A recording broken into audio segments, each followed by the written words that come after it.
Mrs. Lana? Oh my goodness. Can you believe what I just discovered? You ate all the strawberries that I had been saving in the fridge. I mean, seriously? I was keeping those for myself. Oh dear, I must apologize. I didn't realize they were off limits. I ended up making some strawberry jam with them. I can't even begin to wrap my head around this, Mrs. Lana. Those strawberries were not your average ones. They were expensive and the best you can buy. You can only find them in selected shops. And they were imported all the way from Japan. I had something special planned for them. And now they're gone. Well, you see, Violet, those strawberries were starting to show signs of spoilage. I've been thinking about this for a while now, and I believe it's important to only purchase food quantities that we can consume in a timely manner. I understand that you like to savor the finer things, but it often leads to waste when they go bad. Excuse me? Did I ask for your opinions on my eating habits? I don't need to hear anything from someone who can't afford to enjoy the finer things in life. You wouldn't understand the joy of cherishing these delicacies. Are you seriously calling me poor? Ugh, this is so frustrating. I can't take this anymore. I only agreed to move in with you because Steve promised me numerous benefits. But all I've experienced is stress. And what's worse, you help yourself to the nice things I buy without even asking. On top of that, you only contribute to a small fraction of the rent.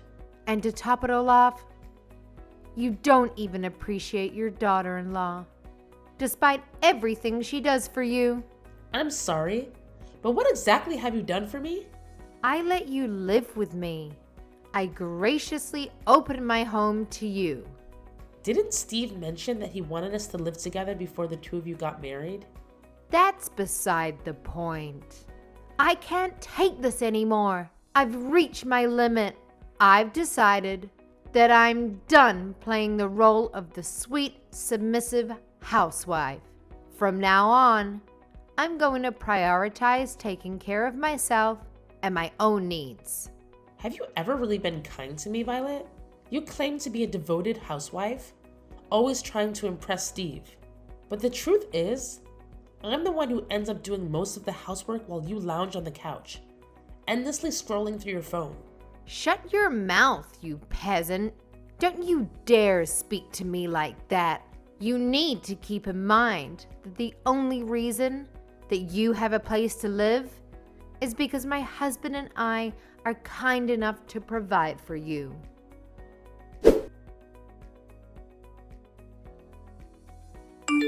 Steve, I need you to tell me what you told Violet to convince her to live with me. Huh? What do you mean, Mom? She just threw all of her anger at me and that this isn't what she signed up for. And that you told her that there would be benefits on her side by living with me. She even went as far to call me a peasant. And that I should be ashamed for not being able to spoil her. Violet told me that you were the one who came up with the idea to live with me. And that you convinced her to do so. So I need to know what you told her. Just come clean with it. I need to know this to straighten out this whole situation. Besides, I've been having a feeling that you're lying to me for a while now. What? I mean, you had a bunch of money inherited to you when Dad died, didn't you? He worked at a decent company, so I imagine the insurance was great. Therefore, I figured that you had enough to be well off for the rest of your life. Maybe even better than well off. So I told Violet that you would support us a pretty good amount per month if we let you stay over at our place. So we had a discussion and decided that it would be best to rent the money that we need for now and have you support us to pay it back. And you tried to ask me to live with you guys without raising any suspicions by keeping something so huge from me? Wow. I remember how happy I was when Violet told me that she wanted to keep me close for when I grew old. It was all about just money, huh? You don't have to say it like that, Mom. Don't you enjoy our company? After finding out about your motives, no, I don't. You turned Violet into a cold-hearted liar. Now all she does is complain about my presence and call me poor. I should never have even bothered living with the two of you. So explain everything to Violet right now. That there was never a conversation about me providing for the two of you, and that you lied about it. And while you're at it, apologize and tell her that you'll single-handedly provide for her from now on. What? How did our conversation end up in that direction? You're supposed to be understanding and help us more with future payments. Why would I do that? Because Violet isn't the same girl as the girl I met either. Ever since my salary started going down, she's been constantly irritated about my presence too. Thanks to that, she and I haven't been doing so well as a couple. I can't say that I didn't notice how her behavior towards you had changed as well. Even in this situation, I believe that you would help me because you're my mother. And that's what mothers should do for their sons. But you didn't even bother offering help. And now you're trying to abandon me in this situation and leave everything in my hands? Don't you see how harsh you're being? You're my mother, so do something. Are you kidding me? How old are you? Someone your age needs to pick up their crap and finally become independent. I'm the one who should be asking you if you're kidding me right now. What kind of mother behaves like that to her son? If you're going to be so cold, then fine. I see how it is. I could kick you out of the house as soon as I want. You are going to kick me out? Even though you're the one who suggested that I live with you in the first place? If that happens, you're going to be in big trouble, aren't you? You sold our house and all of the land that you owned before moving in with us. You have nowhere to go back to, right? You don't want to become homeless at that age, do you? All you have to do to avoid that outcome is to stay in that house and keep paying your rent to us. I can't believe this. You're threatening me. I've raised my son into a monster. Come on, I'm just negotiating, Mom. Besides, you still have the money that you earned by selling our old house, don't you? I'm sure it wouldn't hurt to pay a little bit of rent every month. I look forward to our business together. We couldn't have had such a nice house without you, so thank you for your support.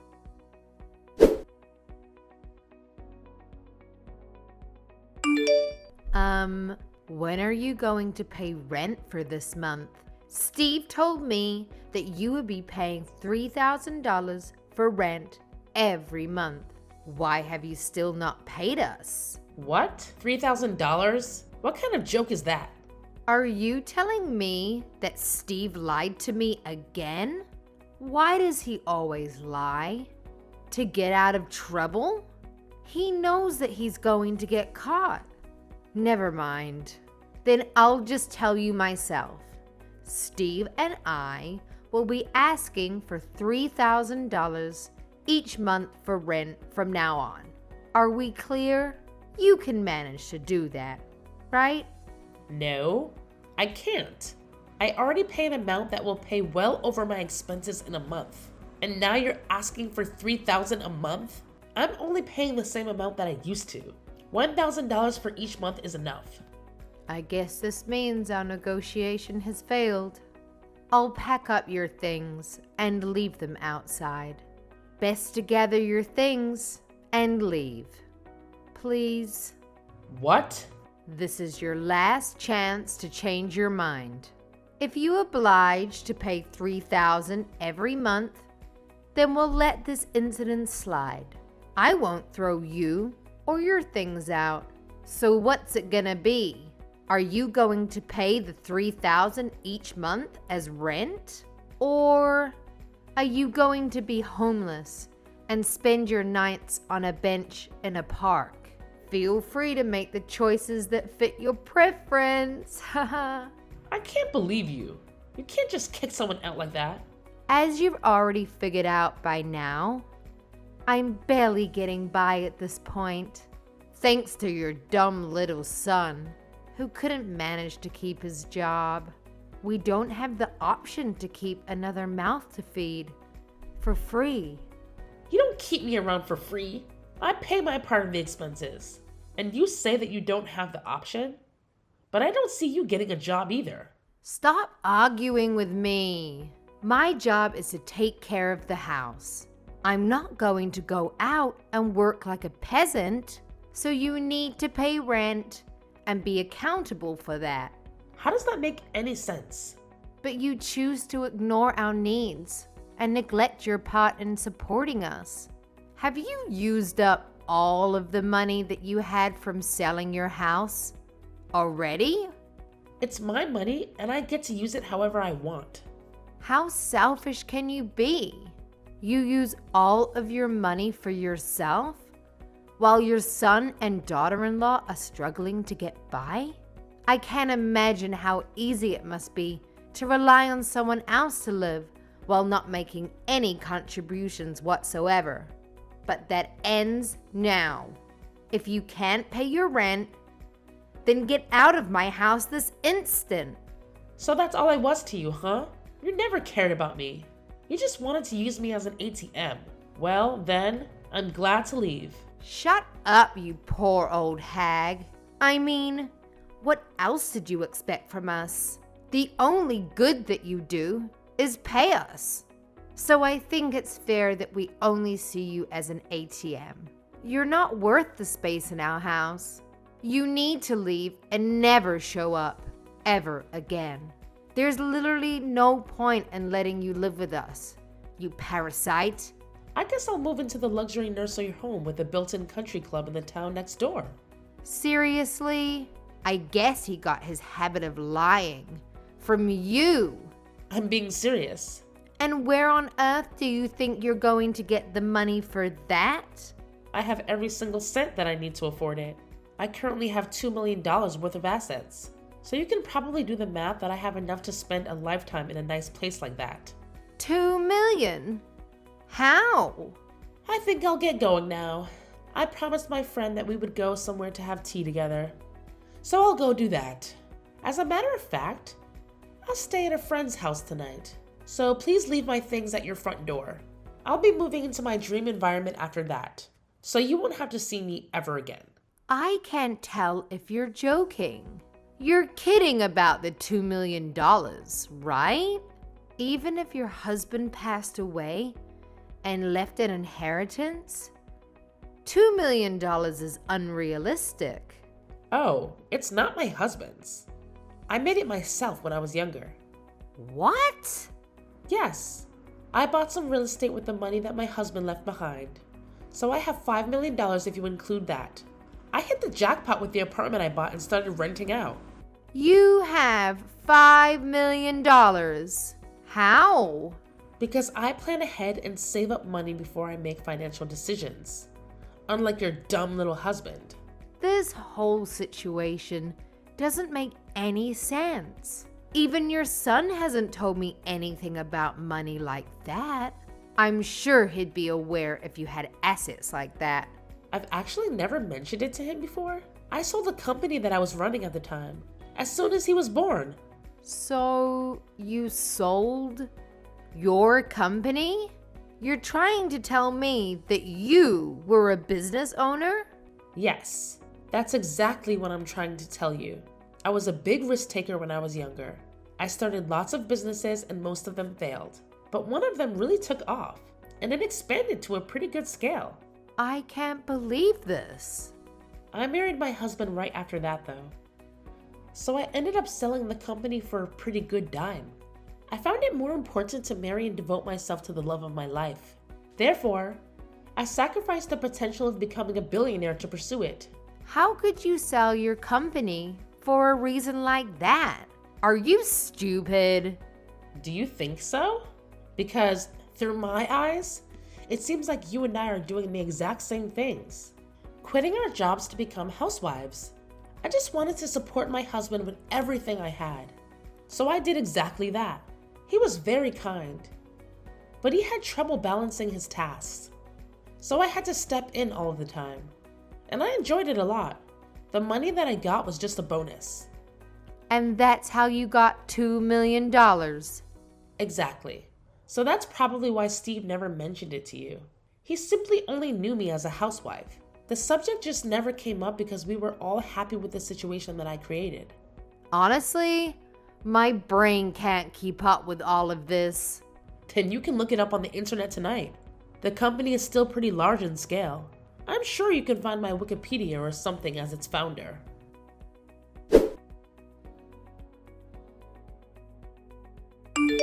Mom? What do you mean? You used to own a business? Why did you never tell me about this? And your savings? That should have been the first thing to bring up when you started living with us. Let me ask you this. Why would I have to tell you what my savings are? In fact, why should I even financially support you? Are you serious? Yes, I'm serious. This is my money, so I get to use it however I want. Is there some type of law that obligates me to help you out because I'm your mother? But I'm your son. Isn't helping me out when I'm struggling the normal thing to do? You don't get it, do you? I'm not going to help you, especially because you're my son. I care for you, so I need you to learn how to keep going on your own. Come on, Mom. Don't be like that. Look, I'm sorry about all of the things that Violet said to you. I really am, and I'll make sure that she understands her faults too. So can you please come back and live with us? Violet is saying she'll do all the housework from now on. And I'm sure things are going to work out this time. All you need to do is support us the way you always did, and all are going to be well. Sorry, but I just finished signing up for the nursing home that I was talking about earlier. So no, I won't be moving back with the two of you anymore. What? Have you already finished signing up? I mean, I can't just stay at a friend's house forever, can I? The place I'm moving to has a whole building to itself, so I'll be spending the rest of my life shopping and sipping margaritas next to the pool. My friend even said that she's moving in with me, so we'll be having the time of our life. They own a whole building? And a country club is inside? How much is that going to cost you? You could have so much money living with us instead. I'd rather use everything I have on myself than let you two parasites steal from me. I hope you and Violet live happily alongside each other. Don't mind me anymore. This poor old hag will be living in a beautiful nursing home with everything she needs to be the happiest she could be.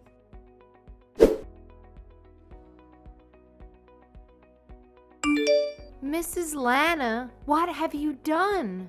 What are you talking about? You know what I'm talking about. I really don't. The neighbors. They keep staring at us like we're criminals. And when we approach them, they wouldn't even look us in the eye. It's very difficult to live comfortably when you're surrounded by people who treat you like that. And why do you suppose that I was the one who did something? Because we haven't done anything to any of them.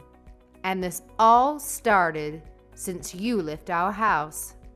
Well, I'm so very sorry for the two of you. It might be because I stopped donating to the city. What do you mean? I'd actually been donating to the city for a long while now.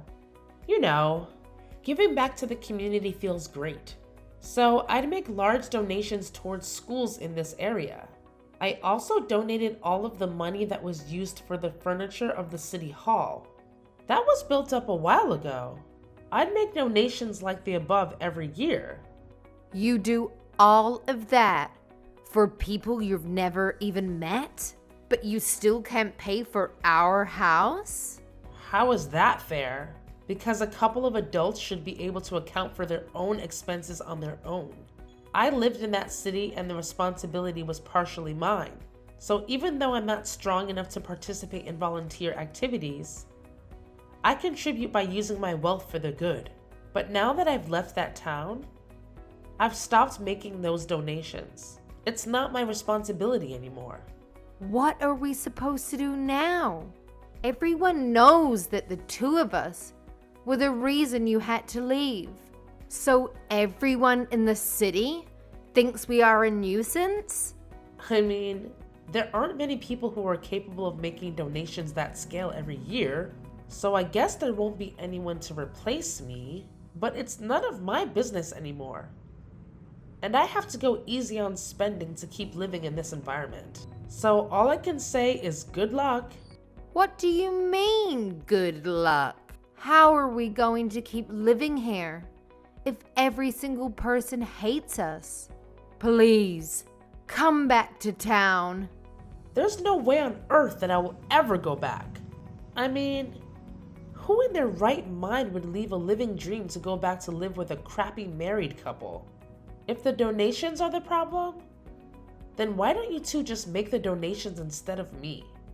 It feels amazing to be able to give back to your community and be appreciated by the people at the same time. I think I've always had a thing for taking care of others. Then take care of us too. Please. Why are you so cold to the two of us? Because it's my policy. I only like to take care of people who I like. Do you not like us? No, I like everyone in that city because they supported me a lot. When my husband first passed away, I had to start raising Steve alone. That's when I decided that I wanted to start making the donations. I'm proud to say that I can probably make any type of sacrifice for the people who I love. But I can't do that if I hate you, right? I don't want to pay a single cent for the two of you. You hate us that much? Your own son and his wife? Yes, even a grandchild wouldn't convince me to bring the two of you into my life ever again. I can't believe you just said that. Boo-hoo! I know it'll be tough, but I hope the two of you get up on your feet and try to make it work there. Now, I'll have my afternoon tea on the terrace with my friends. Goodbye.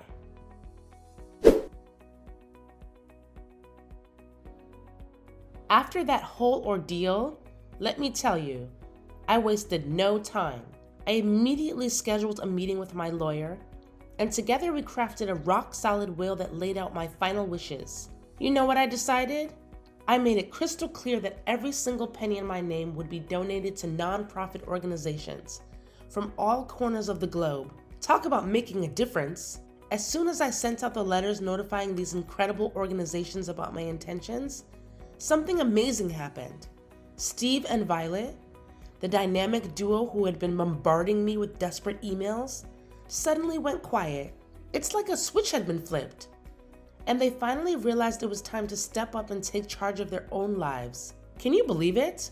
Steve, bless his heart, decided to hit the books and buckle down on his studies. He knew that earning a certificate would be his ticket to that sought-after promotion at work. I have to give credit where credit's due.